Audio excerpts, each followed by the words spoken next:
Antiquity. Now, I want to warn you all in advance. This is not a very good presentation. The material is not as interesting as I thought it would be, and I think this slide format gives a very good insight into my mental state by the end of this.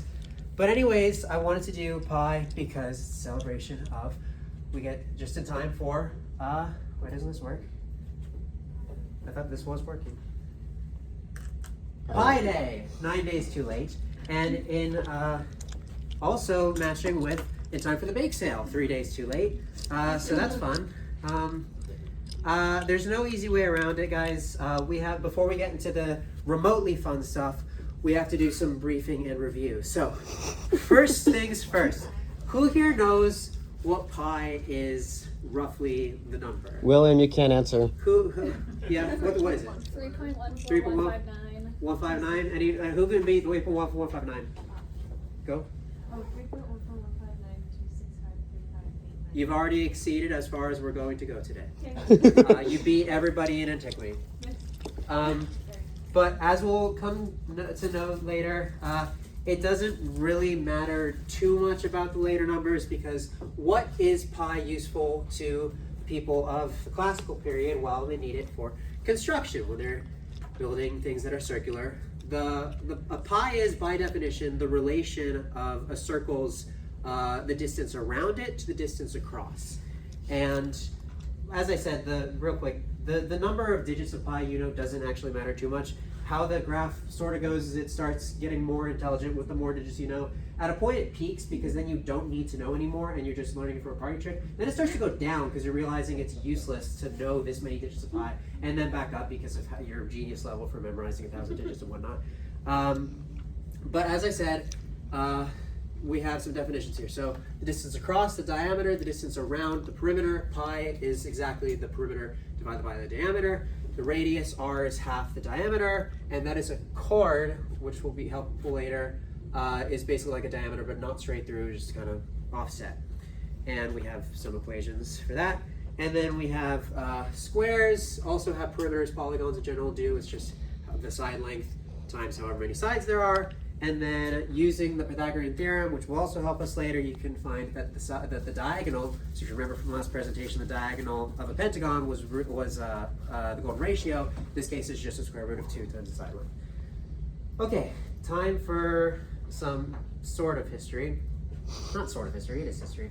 In the Old Babylonian period, we have unearthed so many hundreds of clay tablets where they have written in, I don't know how commonly known cuneiform is, Evan knew it immediately, but basically, if this is a 2-digit number, however many sideways ticks are is the first digit, however many downwards ticks is the second digit, and this tablet here is actually their approximation for root 2, which they got really freaking close. They got like 6 digits there, but how it would be is, first digit is just normal, the second digit is divided by 60, third over 60 squared, third over fourth over 60 a third. And then you can see, since the side length they have is 30, the diagonal will be 42 and 25/60. So that's them doing that. But we don't care about that today. We care about what they did with pi. And we have this tablet here. And what we can do is we can relate the perimeter to the area and pi. And the Babylonian standard at the time was that the area is related to the perimeter times 5, 5 being 5 over 60. And because we have that standard, we're able to get relating area both ways. We just set both equations equal to each other. We get this equals that, 4 pi equals 12, or pi equals 3. So already you're better than the Babylonians, everybody here is, because we all knew 3.14. But again, they didn't really care. They needed it just to work well enough for their construction purposes. And in this tablet you can see verified, they have the inscription, this is the perimeter squared, area. And you can also verify this pi equals 3 fact, revolution, in the Bible. In 1 Kings 7:23, see, he says it's 10 cubits across and 30 cubits around. Pi is 30 over 10 or 3. Now apparently there was a different standard that they had pi is equal to 3.125, which would be better. I was not able to verify that myself, so that is y'all's homework if you choose to take it. For now, we're going to move on to ancient Egypt. Now, in ancient Egypt, the important thing for them is that they really liked their unit fractions, which is 1 divided by a simple number, 2, 3, and the square is 4, 9. There was a very famous Egyptian mathematical text called the Rhind Mathematical Papyrus, 5 points to whoever can guess what that was transcribed in. And there was a problem in it that related a square to a circle where the square has the same side length as the circle has of the diameter. And at this point I was like, wait, that's a kind of interesting thing. I'm gonna try and do that myself. And basically I tried to, I'm not gonna bore you with the details, but basically you can represent the area of the circle as the area of the square. No, sorry, the area of the square is the area of the circle plus the four corner pieces. The four corner pieces make up those two little boxes. These two little boxes is area of the pieces, area P, which is a quarter times the side length squared, and then we get our formula, we put in the new formulas, we substitute the values, and I get pi equals 3 again. So what went wrong? Because in my notes apparently the Egyptians did better than this. Well, here's what they did. Their thought process was as follows. We're going to make a new square that represents the area of the circle. What would that square's side length be? I don't know, man, make a guess. And they guess blindly. They're like, well, we like our unit fractions, and we know that it's going to be smaller, but not a whole lot smaller, so we're going to say it's 1/9 less than the diameter for this new square. And I don't know if that was their absolute first try, but by gosh, they got pretty close. And they landed on something that was, most importantly, it was mostly accurate, at least for their purposes. It was simple mathematically, and it was easy to represent in their number system. And we can verify in this puzzle here that they have the square of side 9 that they get, the area is 81. By the way, this is like their equivalent of a times table, so this is kind of cool to look at. And then the circle of diameter 9, they approximate with a square of side 8. And we can see that it's verified. So I know the question on everybody's mind is, Michael, where does that leave pi? Well, if we take their area of the circle and we compare it to the modern formula, we get their value for pi would equal 3.16. So a little bit better. But again, they weren't caring too much about like absolute precision. They just needed it to work well enough because they needed it for construction, they needed it for storage, they needed it for practicality. Along comes the Greeks and we do math for fun. Pythagoras introduced to the Greeks what will be very important later, the Pythagorean theorem.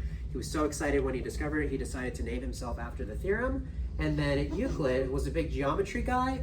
He has a very famous textbook on geometry, which we still use today. And he also completely proved the Pythagorean theorem, which set the new standard in mathematics of mathematicians won't be satisfied until something's proven, and some might say that's for the worse. You can judge. Neither of them cared about pi. How could they? Pythagoras really loved his triangles, and Euclid really liked 3D space. They didn't really care about circles for some reason, but there were other Greeks who did. There was this famous mathematical problem called squaring the circle, which is basically trying to mathematically prove what the Egyptians just blindly guessed. And Anaxagoras was the first one to pose this. He worked on this problem while in prison. He was in prison for heresy because he said the sun is a big metal hot ball and the moon is a big rock and not deities. So he had a lot of time to think about it, but he did not come to a value for pi. So along comes two other guys who are going to introduce us to the method of exhaustion. Now, we look at a triangle with 3 sides. Go to a square, 4 sides, 5 sides, 6 on the way. And as you get more and more sides, you notice that the polygon looks more and more like a circle. It will never actually truly be a circle, but it's very, very close to being one. And what you can do is on the inside of the circle, you can make an inscribed polygon. On the outside of the circle, you can make a circumscribed polygon. And if you see here, this one just has 5 sides. When we increase to 8, it's way tighter on it. So it's called the method of exhaustion because you're literally exhausting the circle as you are closing in on the bounds. And then other people call it the method of exhaustion because it's exhausting to think about. Here's a quick example. I did it with a square. I have the side length and diameter set to 1. Using Pythagorean theorem, you can get the small length of the side is 0.707. We can create bounds because we know that the circle's perimeter is in between the square, both square perimeters. And we know what the perimeter for the circle would be. We can do some rearranging, and we can get, in this example, pi is between 2.828 and 4. And taking the average doesn't really help because it's closer to the smaller value than it is to the bigger value. But if you do it with more and more sides, you see that you get tighter and tighter bounds. Antiphon was the guy who first posed the outside, the circumscribed polygon, and then Bryson covered both circumscribed and inscribed polygons. But Antiphon never got a value for pi, and Bryson only got as far as 2 to the 4. It's between 2 and 4. So, unfortunately, the brilliant mathematicians Pythagoras and Euclid didn't care about circles, and these guys who did care about circles just didn't have the chops for it. So, if only there were a brilliant mathematician who also cared about circles. Well, enter Archimedes! You guys remember? There's supposed to be John Cena music playing. He solved a scandal where the guy, where a wicked servant tried to steal gold. He solved that in the bath. There was this, he made a death ray out of mirrors to sink ships. And as you saw from earlier, when the Roman soldier comes to kill him, he's just like, don't disturb my circles. Doesn't even look in his eyes. He's so cool. We're only going to be talking about what he did for pi, which is still important. So what he did was a method of exhaustion with our new dictionary word of the day, that. I'm not going to try and pronounce that. But it's a 96agon, which he started with a hexagon and kept doubling the number of sides. Now, what you're able to do is, starting with the inscribed one, you can double the sides, and from the inscribed one, you're able to get the same outside one using these two formulas, which both come directly from the Pythagorean theorem. And because of that, he was able to get a polygon with a lot of sides and got the bounds of pi between 3.1408 and 3.1429. We officially reached 3.14, meaning there is a non-zero chance that Archimedes celebrated Pi Day, which is so nice to think about. We're not done with the Greeks yet, because we have Ptolemy. We're jumping 400 years later. Now, all the methods that were described earlier are geometric methods, ones that involve shapes. What Ptolemy did was an early version of trigonometry. He was an astronomer, and in his Almagest, I keep forgetting how that was pronounced, he has a table of chord lengths compared to the angle of where the chord would be. And you can see here, the peripherion that is perimeter, it's referring to the angle. Epsilon straight line is referring to the chord length. And we can see here at half a degree, 1 degree, 2 degree, 3 degree, half a degree, he has, the chord length would be about 0.523611111. And because of that, that's a spoiler, because we have this chord length at half a degree, well, since there are 360 degrees in a circle, you can make one of those chords at every half degree and basically make a 720gon. And if you take that 720gon perimeter, which is just the 720 sides times whatever the chord length is, divided by the diameter, because he used 120 for the diameter, we get Ptolemy's value of pi of 3.1417. And that's, I'll be honest, guys, even by this point, I'm pretty tired of mathematics. So I'm not going to show any more formulas or graphs, so don't worry. This is a safe zone now. But prior to the fall of Rome, I got two more examples, which are two Chinese mathematicians. I probably shouldn't try and pronounce the name, but I'm going to just say Liu. I didn't practice clearly. This guy used Archimedes' method, but instead of doing it by perimeter, he did it by area. He did it with double the sides that Archimedes had, because he found a quick method. I said no more equations, so don't look at that. He also went on record saying 3.14 is good enough. So if you don't feel bad about only knowing that, it's fine. The closest he got was around Ptolemy's level of accuracy. But then, along comes this guy. He found what is still the best simple fractional approximation for pi. I don't know how, probably some geometric method. But I seriously don't know how he stumbled upon this number. It's almost like he guessed, I don't know, 113355, and then just put them over each other, and somehow got 6 correct decimal places of pi. But it gets better, or worse, depending on what you think of this. So he's like, Archimedes, I see you with your 96agon. And this other Chinese dude I shouldn't pronounce the name of, I see you with your 192agon. And I see you, Ptolemy, with your 720gon. But what if we had a 24,576agon? If you hate yourself enough, you get the record for millennium. He got it correct to 7 decimal places. We have now reached the fall of Rome, so classics is over, but I want one quick summary slide for a couple of the major milestones. I'm skipping plenty because there are so many contributions to this. In the Golden Age of Islam, we got some people who were inspired by Ptolemy's proto-trigonometry, and they made it real trigonometry. So again, good or bad depending on your views of that. Various other figures were toying around with the number until finally, the first record in 1,000 years was from an Indian mathematician who constructed an infinite power series to reach pi within 10 decimal places, and then records by this point would start to become more common. It's never been named pi up until this point. In 1706, a guy is like, why don't we name it after the Greek word for perimeter? And that stuck. Irrationality, transcendentality. Transcendentality is basically just irrationality, but on drugs. Basically, you can't represent it with anything other than like an infinite series of some sort. Some guy proved that it's irrational, then some guy is like, it might be transcendental, and then some guy 100 years later is like, it is transcendental. I know, I did. I know it's Euler, yes. More than just some guy, at least in the math world.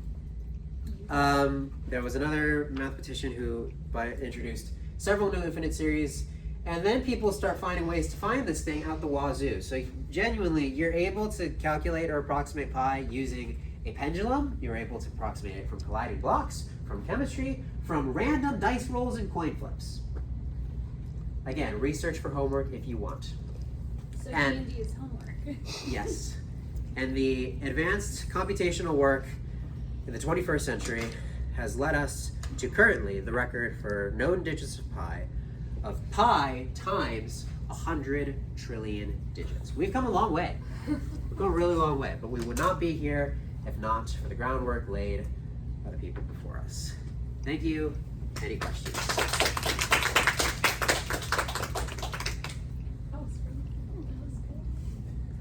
I need at least one question, otherwise I can't leave satisfied. Do we know of any contact? I mean, obviously, the people who are around the Mediterranean would be aware of each other's ideas. Mhm. But what about between Europe and Asia? Like, were people reading each other? Were aware of each other, or were they independently? To my knowledge, it mostly is independent. Meaning, when Pythagoras is like, I discovered the Pythagorean theorem, he introduced it to the Greeks. The Egyptians were probably already using it, for instance, but just didn't use it in the same format. Yeah, there's a lot of intelligent people around the globe. Is it a coinkydink that the cuneiform version of pi looks a lot like what the Greeks ended up settling pi as? I would imagine it's a quinkydink. I don't know. Yeah, because when was the Greek alphabet a thing? After Early. cuneiform. After Like, cuneiform? for a long while. Maybe the Greeks. Much after the Canadian. Okay, For a well, long while. Maybe the Greeks were inspired by cuneiform. Maybe. Possibly. I noticed it looked just like pi, and then you said it was named after. It was actually. I didn't notice that until you said it. Thank you. That's pretty cool.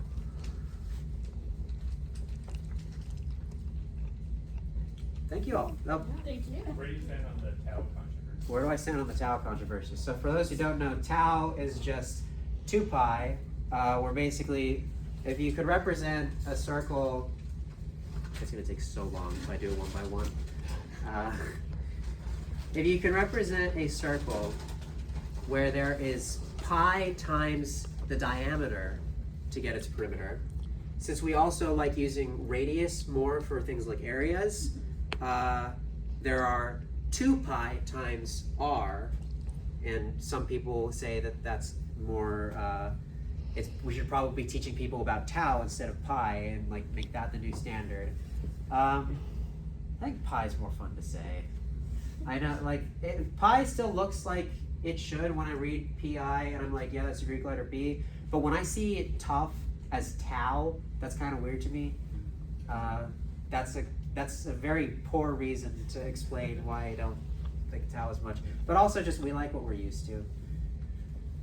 So if in the distant future, if I was actually just taught tau first, then I would say, why do people ever think pi would be good? But I like pi.